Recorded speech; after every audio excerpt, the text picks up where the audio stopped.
വൈശാലി ഭാഗം 26. എന്താടി മുഖത്തൊരു കനം? വിഷ്ണു അല്പം കനത്തിൽ ചോദിച്ചുകൊണ്ട് വൈശാലിയുടെ കവിളിലൊന്ന് കുത്തി. എന്നാൽ അവൻ്റെ ഡി എന്നുള്ള അധികാരത്തോടെയുള്ള വിളി വൈശാലിയുടെ ചുണ്ടുകളിൽ ഒരു ചെറു പുഞ്ചിരി വിരിയിച്ചു. എങ്കിലും അത് അവൻ കാണാതെ അവൾ വിദഗ്ധമായി മറച്ചിരുന്നു. അയാൾക്കുള്ളത് ഞാൻ കൊടുത്തില്ലേ, പിന്നെന്തിനാ ആവശ്യമില്ലാതെ ഓരോന്ന് ചെയ്തത്? അയാളെങ്ങാനും പോലീസിൽ കേസ് കൊടുത്താൽ നീ എന്ത് ചെയ്യുമായിരുന്നു? അതിന് ഞാനാണത് ചെയ്തതെന്ന് നിനക്കും എനിക്കും ശ്രുതിക്കും അല്ലാതെ അയാൾക്ക് പോലും അറിയില്ല. അങ്ങനെയാണ് നിന്റെ വിശ്വാസം. പക്ഷെ അയാൾക്ക് അറിയാമായിരുന്നുവെങ്കിലോ? ഇപ്പോൾ അങ്ങനെ ചിന്തിക്കണ്ട. അയാൾ അറിഞ്ഞിട്ടില്ല, പോലീസിൽ കേസുമായിട്ടില്ല. അതങ്ങനെ അങ്ങ് തീർന്നു എന്നങ്ങ് കരുതുക. വിഷ്ണുവും ഒട്ടും വിട്ടുകൊടുക്കാതെ വൈശാലി പറയുന്നതിന് ഒപ്പത്തിനൊപ്പം തിരികെ പറഞ്ഞു. വൈശാലി അവനിൽ നിന്നും ദേഷ്യത്തോടെ മുഖം തിരിച്ചു. ഉത്തരം മുട്ടുമ്പോൾ ഇങ്ങനെ കൊഞ്ഞനം കാണിക്കുന്നത് അത്ര നല്ലതല്ല. വിഷ്ണു വിട്ടുകൊടുക്കാതെ വീണ്ടും പറഞ്ഞു. വൈശാലി അവനെ ഒന്ന് ദേഷ്യത്തോടെ നോക്കി. ഇങ്ങനെ നോക്കണ്ട. അയാളല്ല, ആര് നിന്നെ എന്ത് ചെയ്താലും ഞാൻ ചെയ്യാനുള്ളത് ഞാൻ ചെയ്യും. വിഷ്ണുവിൻ്റെ വാക്കുകളിൽ വല്ലാത്തൊരു ഉറപ്പുണ്ടായതുപോലെ തോന്നി വൈശാലിക്ക്. ഞാനൊന്നും പറയുന്നില്ല, നീ നിന്റെ ഇഷ്ടം പോലെ ചെയ്. ഒടുക്കം വൈശാലി തന്നെ അടിയറവ് പറഞ്ഞു. വിഷ്ണു അവളെ നോക്കി ഒന്ന് ചിരിച്ചു. ഹോ, ആദ്യമായിട്ടൊന്ന് തോറ്റു തന്നല്ലോ. വിഷ്ണു അവളെ കളിയാക്കുന്ന രീതിയിൽ പറഞ്ഞു. അവൻ്റെ എക്സ്പ്രഷനൊക്കെ ഇട്ടുകൊണ്ടുള്ള ആ പറച്ചിലിൽ വൈശാലി ചിരിച്ചുപോയി. ഇത് പറയാൻ വേണ്ടി മാത്രമാണോ ഇപ്പോൾ ഇങ്ങോട്ട് വന്നത്? തന്നിലേക്ക് തന്നെ ദൃഷ്ടി പതിപ്പിച്ചുകൊണ്ടിരിക്കുന്ന വിഷ്ണുവിനെ നോക്കി വൈശാലി ചോദിച്ചു. അങ്ങനെ ചോദിച്ചാൽ ഇക്കാര്യം പറയാനാണ് വന്നത്.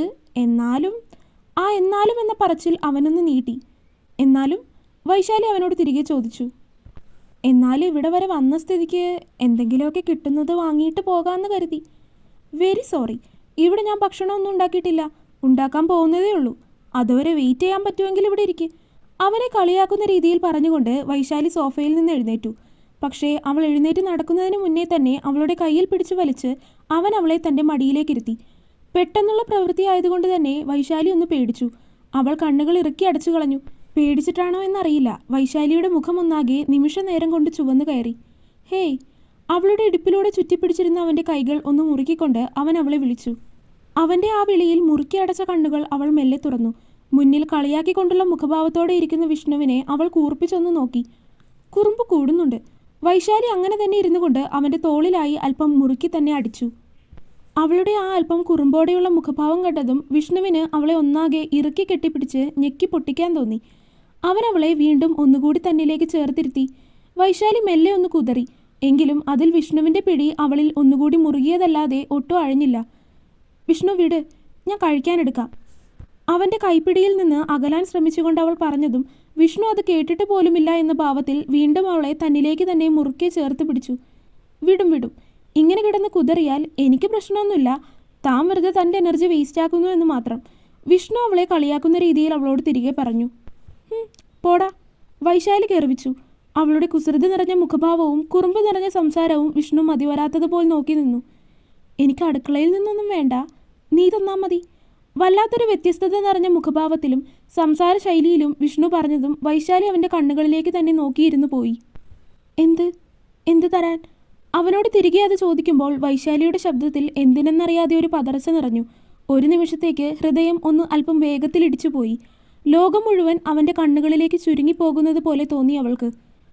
നീ എന്ത് തന്നാലും ഞാൻ 2 കൈ നീട്ടി വാങ്ങും. അവളുടെ ചോദ്യത്തിന് അവൻ തിരികെ ഉത്തരം പറഞ്ഞത് അവളുടെ കണ്ണുകളിലേക്ക് നോക്കി തന്നെയാണ്. അത്ഭുതത്തോടെ വൈശാലിയുടെ കണ്ണുകൾ വിടരുന്നത് വിഷ്ണു സന്തോഷത്തോടെ നോക്കി കണ്ടു.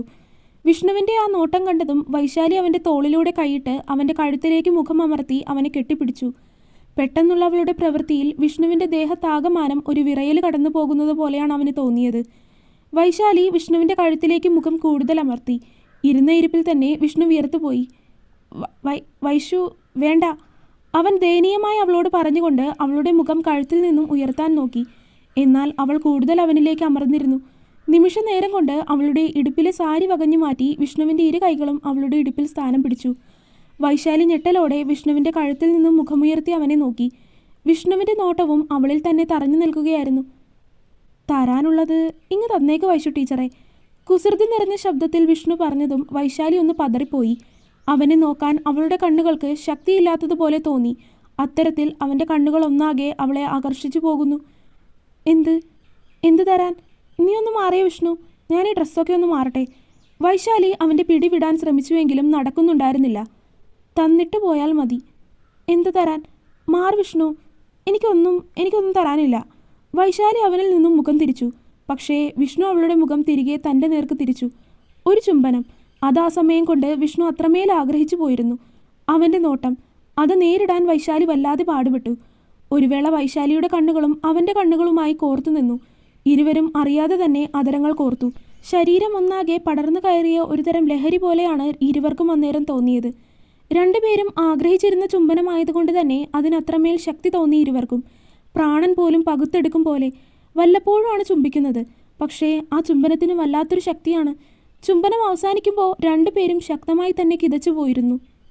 വിഷ്ണു വൈശാലിയെ മതിവരാത്തതുപോലെ തന്നിലേക്ക് വീണ്ടും അടക്കി ചേർത്ത് പിടിച്ചു. വൈശു മറുപടി ഒരു മൂളിലിൽ ഒതുക്കി വൈശാലി.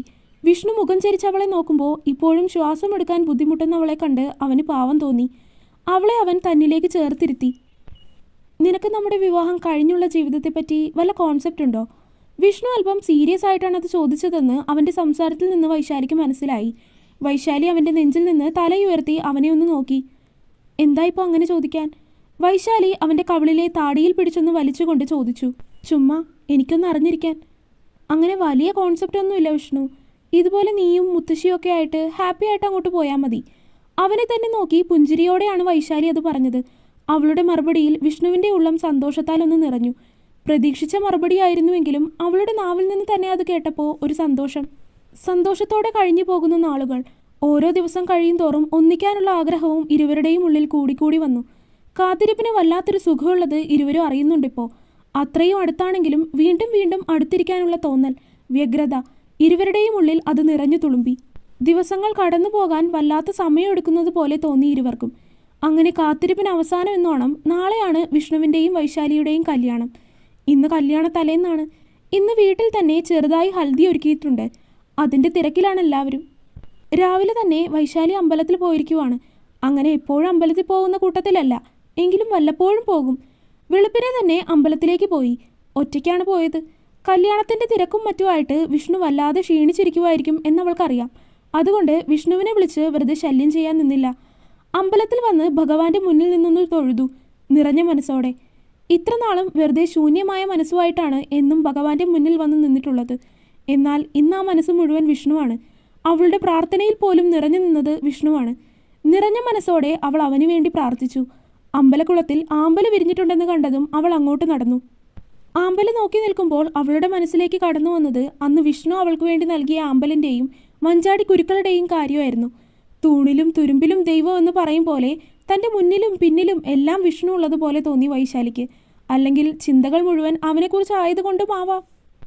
കുളപ്പടവിലേക്ക് വൈശാലി ഇരുന്നു. സമയം ഇനിയുമുണ്ട്. വിഷ്ണുവിൻ്റെ വീട്ടുമുറ്റത്ത് തന്നെയാണ് ഹൽദിക്കുള്ള ഒരുക്കങ്ങളെല്ലാം ചെയ്യുന്നത്.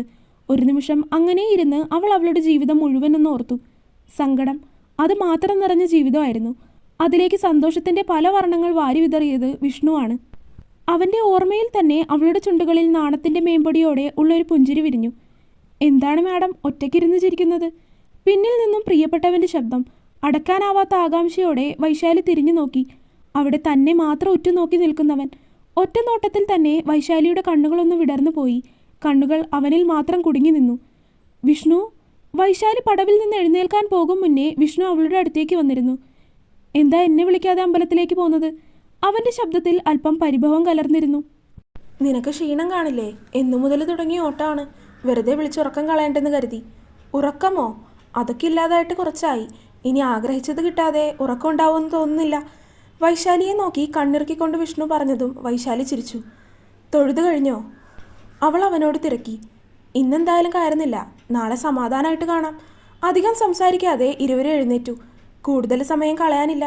ഇരുവർക്കും അവരുടേതായിട്ടുള്ള തിരക്കുള്ളതാണ്. വണ്ടിക്കാണോ വന്നത്? അല്ല, നടന്നാണ്. ആണോ? എൻ്റെ വണ്ടി അവിടെ ഇരിക്കുന്നുണ്ട്. അവിടെ പോയി നിൽക്ക്, ഞാനിപ്പോൾ വരാം. അമ്പലത്തിൻ്റെ പുറത്തേക്ക് എത്തിയതും വൈശാലിയോട് പറഞ്ഞ് വിഷ്ണു തിരികെ നടന്നു. കുറച്ചു സമയം വൈശാലി അവനെ കാത്തു നിന്നു. തിരിച്ചു വരുന്നവൻ്റെ കയ്യിലിരിക്കുന്ന ആമ്പൽപ്പൂവ് കണ്ടതും അവളുടെ കണ്ണുകൾ വിടർന്നു പോയി. വിഷ്ണു പുഞ്ചിരിയോടെ അത് അവൾക്ക് നേരെ നീട്ടി. അവളുടെ കണ്ണുകൾ ഒന്ന് നനഞ്ഞു. സന്തോഷം കൊണ്ട് അവൾക്കവനെ ഇറുക്കെ കെട്ടിപ്പിടിക്കാൻ തോന്നി. പക്ഷേ പറ്റാത്ത അവസ്ഥയായതുകൊണ്ട് അടക്കി നിർത്തി. തിരികെ വീട്ടിലേക്ക് ബൈക്കിലിരുന്ന് പോകുമ്പോൾ വിഷ്ണുവിൻ്റെ തോളിൽ വൈശാലിയുടെ കൈകൾ മുറുകി. അവനോട് അതിലൂടെ അവൾ അവളുടെ സ്നേഹം പ്രകടിപ്പിക്കുകയായിരുന്നു. വൈകുന്നേരം ഹൽദി തുടങ്ങാൻ സമയമായി. വിഷ്ണു തന്നെയാണ് വൈശാലിയെ വീട്ടിൽ നിന്ന് സ്റ്റേജിലേക്ക് വിളിച്ചുകൊണ്ട് വന്നത്. എല്ലാവരും എത്തിയിരുന്നു. മാളവിക ഒഴികെ ബാക്കി എല്ലാവരും വന്നു. അന്നത്തെ സംഭവത്തിന് ശേഷം മാളവിക പിന്നെ വിഷ്ണുവിനെയോ അവൻ്റെ വീട്ടിലേക്കോ വന്നിട്ടില്ല. അവളൊഴികെ ബാക്കി അമ്മാവനും അമ്മായിയും മാധവും ഒക്കെ എത്തിയിട്ടുണ്ട്. വൈശാലിയുടെയും വിഷ്ണുവിൻ്റെയും ഓഫീസ് സ്റ്റാഫ്, ഫ്രണ്ട്സ്, അങ്ങനെ എല്ലാവരും എത്തിയിട്ടുണ്ട്. പരിപാടി തുടങ്ങി കസിൻസ് എല്ലാവരും ചേർന്ന് ചെറിയ ഗെയിംസ് ഒക്കെ ഒരുക്കിയിരുന്നു. തോൽക്കുന്ന ആളുടെ ദേഹത്തേക്ക് മഞ്ഞൾ കലക്കിയ വെള്ളം ഒഴിച്ചു. എല്ലാവരും സന്തോഷത്തോടെ തന്നെയാണ് ആയിരുന്നത്. മഞ്ഞൾ കൊണ്ട് എല്ലാവരും പരസ്പരം അങ്ങോട്ടും ഇങ്ങോട്ടും തേച്ചു. വിഷ്ണുവും വൈശാലിയും പരസ്പരം മഞ്ഞൾ തേച്ചു.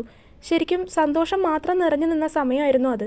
പാട്ടും ബഹളവും ആഘോഷവും ഒക്കെയായി ആ രാത്രി മുഴുവൻ അടിച്ചു പൊളിച്ചു. വൈശാലിയോട് അന്ന് വിഷ്ണുവിൻ്റെ വീട്ടിൽ തന്നെ നിൽക്കാൻ പറഞ്ഞുവെങ്കിലും അത് ശരിയല്ലെന്നൊക്കെ പറഞ്ഞ് അവൾ തിരികെ വീട്ടിലേക്ക് തന്നെ പോയി. രാത്രി കട്ടിലിലേക്ക് കിടന്നിട്ടും ഉറക്കം അവളെ കടാക്ഷിച്ചില്ല.